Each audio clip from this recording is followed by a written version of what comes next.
दोस्तों, बॉलीवुड की चकाचौंध भरी दुनिया को देखकर हर किसी को यही लगता है कि हमारे फिल्मी सितारे जितने खुश और मजाकिया फिल्मों में होते हैं, उतने ही खुश और बेफिक्र पल वो रियल लाइफ में भी जीते होंगे। लेकिन दोस्तों, सच्चाई तो यह है कि फिल्मी सितारों को भी हम लोगों की तरह ही आम समस्याएं होती हैं। उन्हें भी हजारों तकलीफों का सामना करना पड़ता है। और दोस्तों, कुछ लोग अपने समस्याओं के चलते तो कुछ लोग अचानक अपनी लाइफ में आई बीमारी की वजह से दुनिया को बहुत ही जल्दी अलविदा कह जाते हैं। और आज के दिन इस लिस्ट में एक और नाम तब जुड़ गया जब एक्टर सिद्धार्थ शुक्ला ने इस दुनिया को अलविदा कह दिया। 40 साल के सिद्धार्थ पूरी तरह से फिट होने के बावजूद अचानक हार्ट अटैक के शिकार हो गए और 2 सितंबर 2021 को उन्होंने हमसे विदा ले लिया।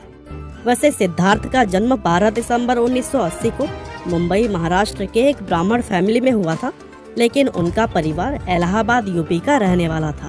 अब ना तो पिता अशोक शुक्ला और ना ही माँ रीता शुक्ला का दूर दूर तक कोई भी एक्टिंग से कनेक्शन था, लेकिन फिर भी सिद्धार्थ बचपन से ही एक्टिंग में ही करियर बनाने का सपना देख चुके थे। और फिर पढ़ाई तो उन्होंने इंटीरियर डिजाइनिंग की थी, लेकिन बचपन में देखा सपना उन्हें यह जॉब करने कहाँ देता।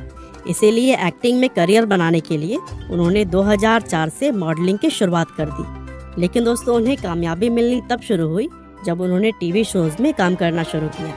उन्होंने सबसे पहले 2008 में बाबुल का आंगना छोटे ना नाम के एक टीवी सीरियल में काम किया, लेकिन फिर आगे कुछ और शोज करने के बाद जब उन्होंने बालिका वधू में एंट्री ली, तब उनकी पहचान पूरे भारत में हो गई। और फिर यहाँ से मानो कामयाबी ने उनके कदम चूम लिए हों। बिग बॉस का 13वां सीजन हो या फिर खतरों के खिलाड़ी का 7वां सीजन, उन्होंने दोनों ही अपने नाम कर लिया था। और दोस्तों, इंडियाज गॉट टैलेंट, सावधान इंडिया और बिग बॉस 14 जैसे फेमस टीवी शोज को होस्ट करके वह सभी लोगों के दिलों पर राज करने लगे। इसके अलावा उन्होंने बॉलीवुड मूवी हम पटे शर्मा की दुल्हनिया करने के साथ ही और भी कई सारी उपलब्धियां अपने नाम की हैं।